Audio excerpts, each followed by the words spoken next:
All right, we're back with another adventure. This one is about aliens and outer space. Are you ready? Harold's Trip to the Sky by Crockett Johnson. There's Harold. There's some stars. Looks like he's going to make a shooting star. There's a planet with rings. Maybe it's Saturn.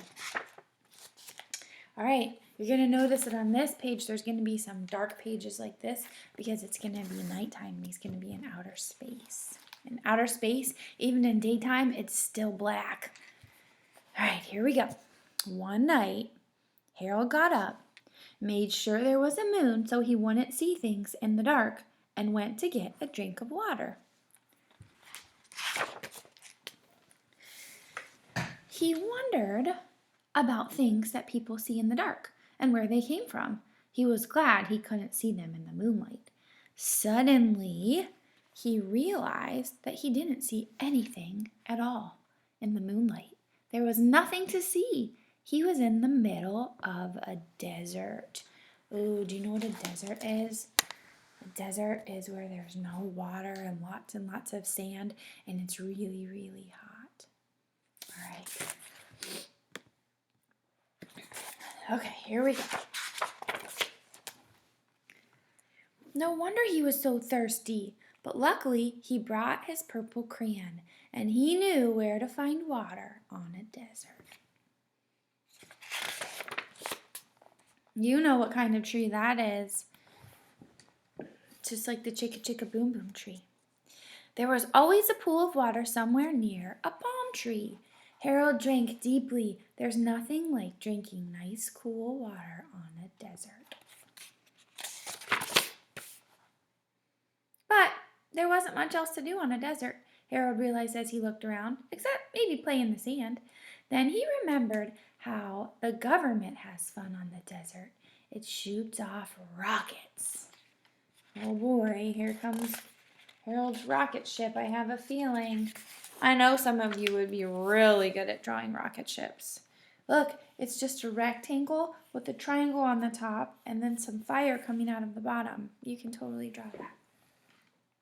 Harold decided to go to the moon. On a good, fast rocket, he figured he could get there and back in time for breakfast. His mom would never know he was gone. He fired the rocket and off he went. There he goes. But the rocket missed the moon. It missed it by a mile, and Harold went up and up, up and up and up. He went into the dark. Because remember, outer space is dark. Harold tried to see where he was going by the stars. He tried planets and comets. What he really needed to light his way was another moon. Look, he was going so fast he didn't have time to draw as many stars as he needed to. Here comes the moon. But when Harold looked closely, what he saw wasn't a moon. To his amazement, it was a flying saucer. Harold heard about flying saucers. People saw them in the dark, and nobody knew who was inside flying them. Do you see that flying saucer? He tried to draw the moon, but it turned out to be a flying saucer right there. It's kind of like a little tiny spaceship. He decided he had better land his rocket right away, so he landed it with a bump on the bottom of a very strange planet. Look at that. He landed his rocket upside down. Whoopsie. I guess he's not a good driver. He probably never drove a rocket before. There was no danger of falling off so big of a planet. However, Harold thought he would feel a little more comfortable at the top. So there he goes. Look, he's going to draw this planet going all the way around, and pretty soon he's going to be on the top of it. See? There he goes. He wondered what planet he was on. In the dark light of the stars, he looked for some sign that might tell him. What planet do you think he's on? Maybe it's a planet that we never even heard of before. It would be fun to make up a planet and give it a silly name. You can name your own planet. Oh, there's the sign. Look, it says M-A-R-S. That says Mars. That means Harold is on Mars. Harold had heard of men on Mars, so he yelled a couple of hellos, hopefully. Hello, hello, anybody here? He thought of the flying saucer out there. He thought of things people see in the dark. He felt a great need for company. He was sure any man on Mars would be cordial to a visitor like Harold who had come all this way to chat with him. Cordial is another word for friendly. Do you think that anyone on Mars would be friendly to Harold? Because he's a new visitor. Or do you think they'll be mean and grouchy and try to kick him off of Mars?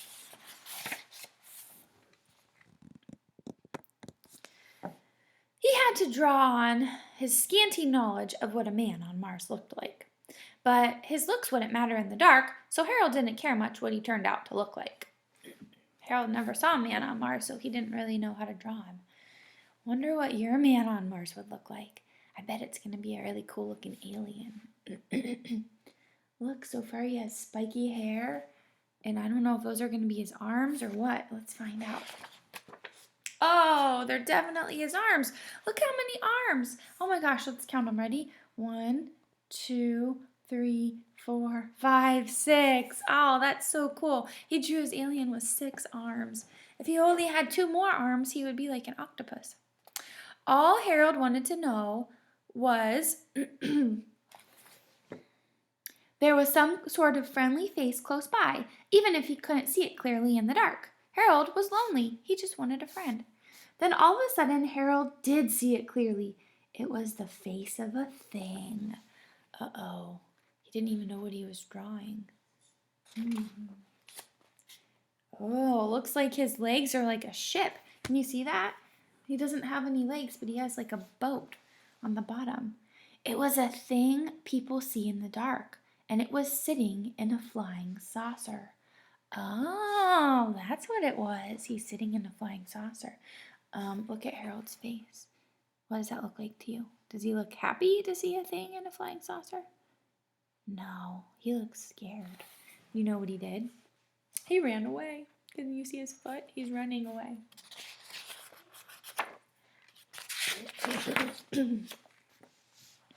Then he thought and stopped. Probably the thing was about to fly to Earth and scare somebody, maybe some little child. So bravely, Harold crept back.